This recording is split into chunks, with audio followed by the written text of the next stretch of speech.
Well, YouTube, how's it going? Hopefully everything's going pretty good for you guys out there in YouTube land. Just another day in paradise, right? Well, I'm working on the 4Runner tonight, the 2000 4Runner that I picked up a few months ago. Got a lot of stuff done to it, and right now I'm working on the little fog lights right there, and they're actually pretty cool. My thing is, neither one of them work. Check the fuses, which are up here. Actually, these fog lights, you got two fuses. You got a fog light there, a fuse there for the fog light. And you got another one right there, 15 amp, which is right there where my finger is. Checked it already, it's good.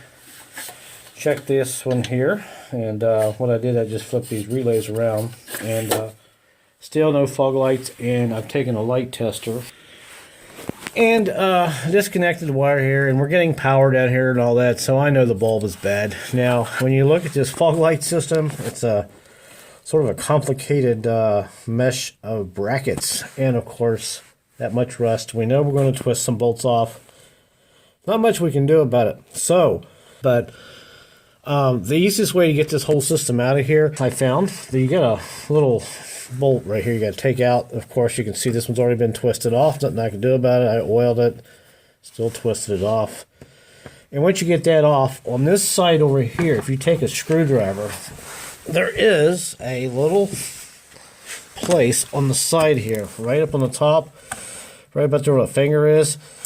Let me see if I can get my little screwdriver in there. If you kind of put that up here like that, between that bracket, and you turn the screwdriver a little bit, get those little nipples out of the rubber bracket there, this whole light will come out. Let me see if I can go ahead and finish it up here. Oh, well, I got it out.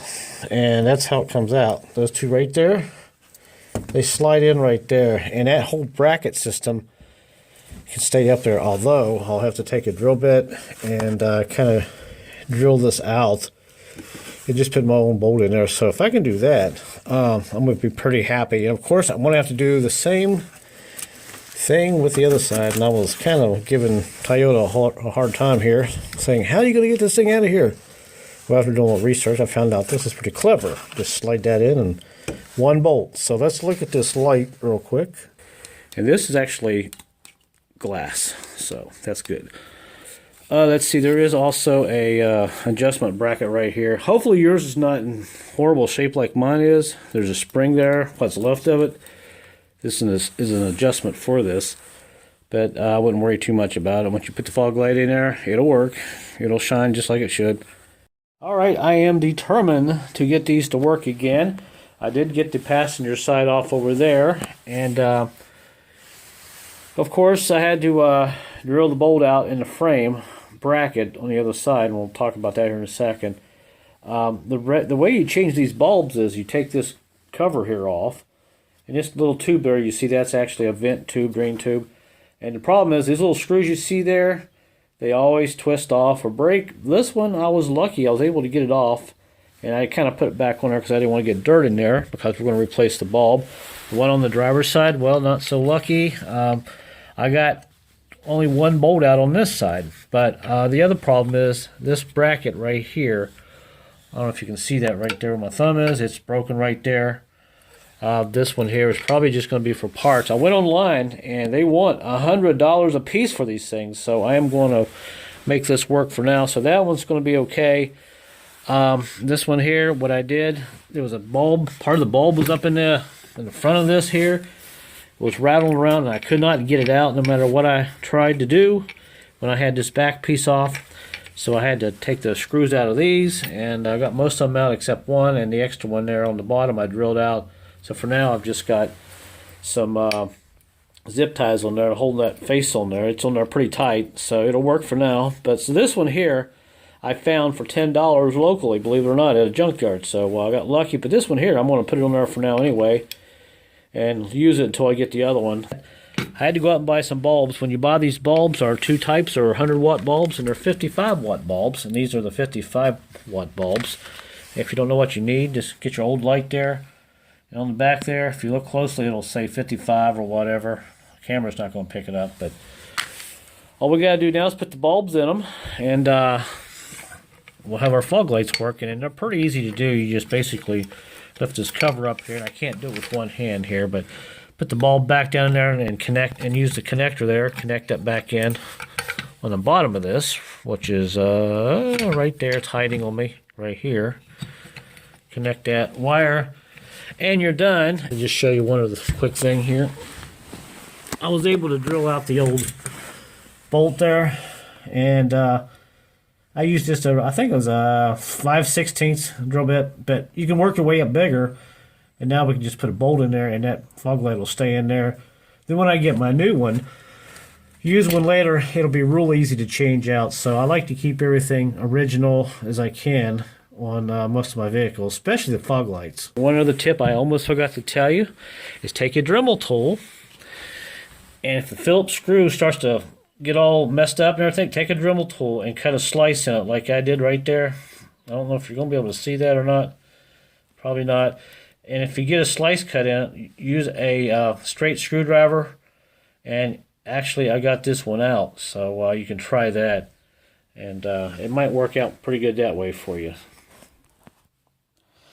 And before we go ahead and stick this on there, one other thing is, if you do get most of your screws out on your faceplate here, what you can do, if there's still one stuck in it and you have to drill it out, you can simply just make these holes a little bit bigger and put nuts and bolts in there, and it'll work just as good. As you can see, these screws only go back in it so far. Right there my thumb is. They're not very big screws. They're kind of short, but very easy to drill out. But like I said, I'm not going to do this one because part of the bracket here is broken off from the frame of the fog light housing, but I'll get one later. Alright, so now we got the passenger side fog light back on, which is looking pretty good. And you can see how it's kind of set up there.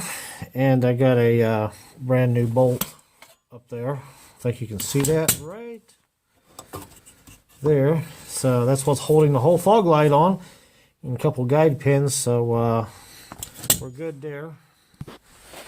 And here is the driver's side. Like I said, there wasn't much hope for it, but it's all back together for now. And I got the new bulb in it. And I managed to get one good screw in it. And that's the only screw that's actually holding that housing on, cover for that light. But I put some silicone around the rest of it, so it's actually on there pretty good. That one little screw, but like I said, I have another one coming. Okay, so in theory, if you're having a great day and you live in Arizona where it never rains and nothing ever rusts, it seems, the right way to change this bulb out is to take these 3 screws off in this cover here, and you just pull this down. And to get to this bulb, there's a little wire right here. If you push up on this wire, it's a quick release for the bulb. If you loosen this wire up, drop it down a little bit, you see the bulb trying to come out of there. That's how you change that bulb. Then you put the bulb back up in there and you push on this wire like that. And you lock it back in there like that. And that is how you're supposed to change that. But we all know rust can give us a hard time sometimes. So hopefully yours will be a lot easier to change just by taking these 3 screws out and changing it like that. So all I got to do now is put the screws back in here. And let's go see if we have working fog lights.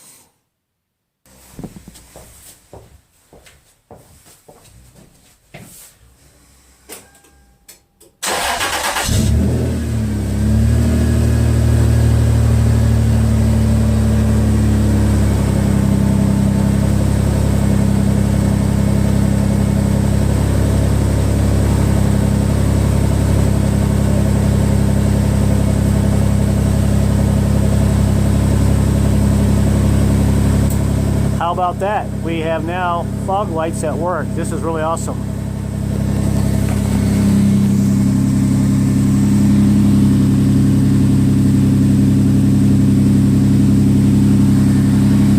Okay, so there we go.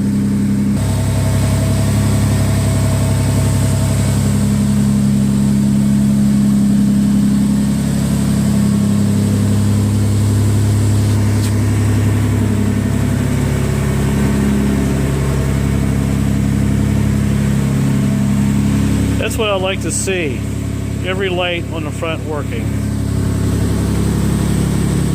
Alright, so that's about it. Not quite the outcome on this one over here, but at least that one over there is in good shape and I can continue to use it, but I'll eventually replace that. But it's really nice to have all your lights working on the front of your vehicle, especially in the wintertime if you're going to be out in a snowstorm. Until my next video, I'll see you guys later.